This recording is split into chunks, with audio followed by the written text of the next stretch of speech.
नमस्कार साथियों। आज की हमारी कक्षा भारतीय आर्य भाषा और उसी के अंतर्गत हम प्राचीन आर्य भाषा की चर्चा करेंगे। पहले जान लेते हैं भारतीय आर्य भाषा का वर्गीकरण और उसका काल हम जान लेते हैं। भारतीय आर्य भाषा समूह को कालक्रम की दृष्टि से तीन भागों में बांटा गया है। पहला जो भाग है वो प्राचीन भारतीय आर्य भाषा है। प्राचीन भारतीय आर्य भाषा का जो समय है वो 2000 ईसा पूर्व से 500 ईसा पूर्व तक है। इसके अंतर्गत दो भाषा आती है जिसमें वैदिक संस्कृत और संस्कृत अथवा जिसे लौकिक संस्कृत भी कहते हैं। वैदिक संस्कृत का जो समय है वो 2000 ईसा पूर्व से 800 ईसा पूर्व तक है और संस्कृत या लौकिक संस्कृत का समय 800 ईसा पूर्व से 500 ईसा पूर्व तक है। उसके बाद आती है तीसरी अवस्था मध्यकालीन आर्य भाषा। मध्यकालीन आर्य भाषा 500 ईसा पूर्व से 1000 ईस्वी तक है। इसके भी इसके अंतर्गत भी तीन वर्गीकरण है, पाली, प्राकृत और अपभ्रंश। पाली को प्रथम प्राकृत कहा जाता है, प्राकृत को दूसरी प्राकृत, अपभ्रंश को तृतीय प्राकृत। पाली का जो समय है वो 500 ईसा पूर्व से 1 ईस्वी तक है और प्राकृत का जो समय है वो 1 ईस्वी से 500 ईस्वी तक है। अपभ्रंश का समय 500 ईस्वी से 1000 ईस्वी तक है। उसके बाद जो तीसरा वर्गीकरण है वो आता है आधुनिक भारतीय आर्य भाषा। आधुनिक भारतीय आर्य भाषा 1000 ईस्वी से अब तक। आधुनिक आर्य भाषाओं के अंतर्गत हिंदी, बांग्ला, उड़िया, मराठी, गुजराती, पंजाबी, सिंधी आदि ये सब भाषाएं आती हैं। इसके बाद हम प्राचीन भारतीय आर्य भाषा पढ़ेंगे जिसमें पहली वैदिक संस्कृत आती है। वैदिक संस्कृत के जो अन्य नाम हैं वो है वैदिकी, वैदिक, छंदास, छंदस, छांदस।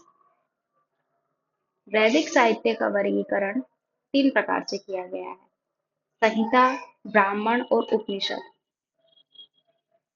Doctor Dhirendra Verma, doctor Uday Narayan Tiwari, doctor Kapil Dev Dwivedi आदि विद्वानों ने वैदिक ध्वनियों की संख्या 52 मानी है, जिसमें कि 13 स्वर माने हैं और 39 व्यंजन माने हैं। जबकि डॉक्टर हरदेव बहारी जो है वो वैदिक स्वरों की संख्या 14 मानते हैं और अन्य जो विद्वान हैं जिनके नाम ऊपर दिए गए वो 13 मानते हैं, सिर्फ हरदेव बहारी 14 मानते हैं। वैदिक संस्कृत में जो स्वर हैं वो हैं अ, आ, ई, उ, उ, ए, ओ, औ, री, री, ली और व्यंजन कवर, चवर्ग, तवर, पवर ये सब सब हैं। लेकिन जो ये वाला ला मिलता है और ल और ह के नीचे हलन ये भी उसमें मिलते हैं। वैदिक संस्कृत जो है वो एक श्लिष्ट योगात्मक भाषा है, श्लिष्ट योगात्मक भाषा है। और वैदिक संस्कृत के अंतर्गत तीन लिंग जिसमें कि पुल्लिंग, स्त्रीलिंग और नपुंसक लिंग, तीन वचन मिलते हैं, एक वचन, द्विवचन, बहुवचन, तीन वाच्य मिलते हैं, 8 विभक्तियों का प्रयोग मिलता है। वैदिक संस्कृत में धातुओं के रूप आत्मने एवं परस्मै दो पदों में चलते हैं। डॉक्टर भोलानाथ तिवारी के अनुसार वैदिक संस्कृत में केवल तत्पुरुष, कर्मधारय, बहुव्रीहि एवं द्वंद्व ये 4 समास मिलते हैं। वैदिक संस्कृत में काल एवं भाव यानी कि क्रियार्थ मिलाकर क्रिया के 10 प्रकार के रूपों का प्रयोग मिलता है। वैदिक संस्कृत के 3 रूप हैं, एक तो पश्चिमोत्तरी, मध्यवर्ती और पूर्वी।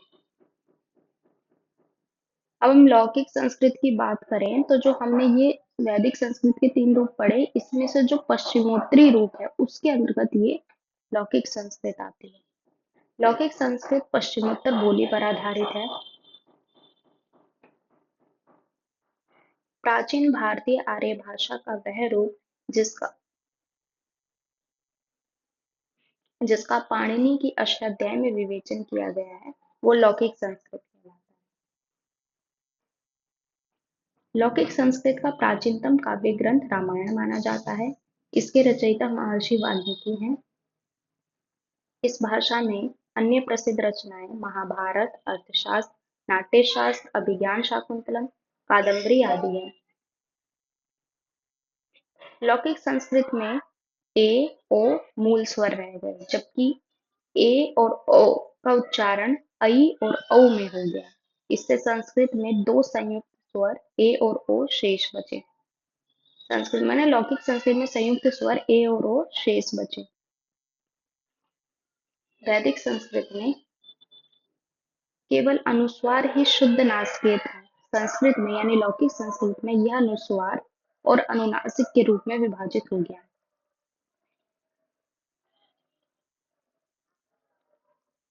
वैदिक संस्कृत की जो चार ध्वनियां मिलती हैं, ल और ल और ह के नीचे ह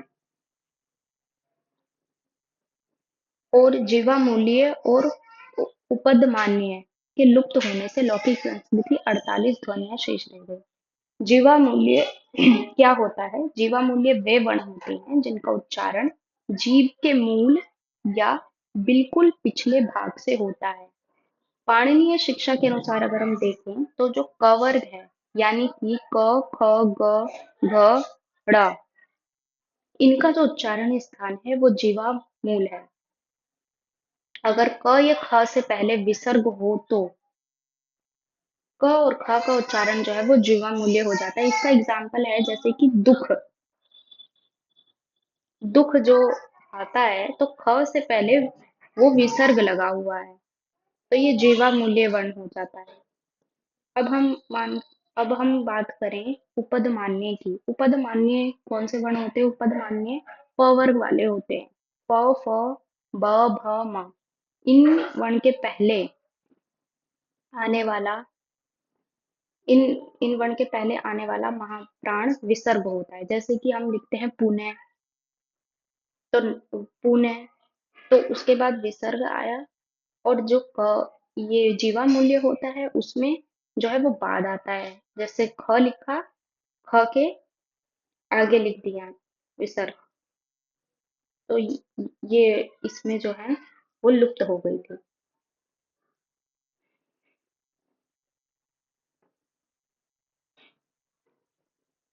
तो आज के लिए इतना ही साथी।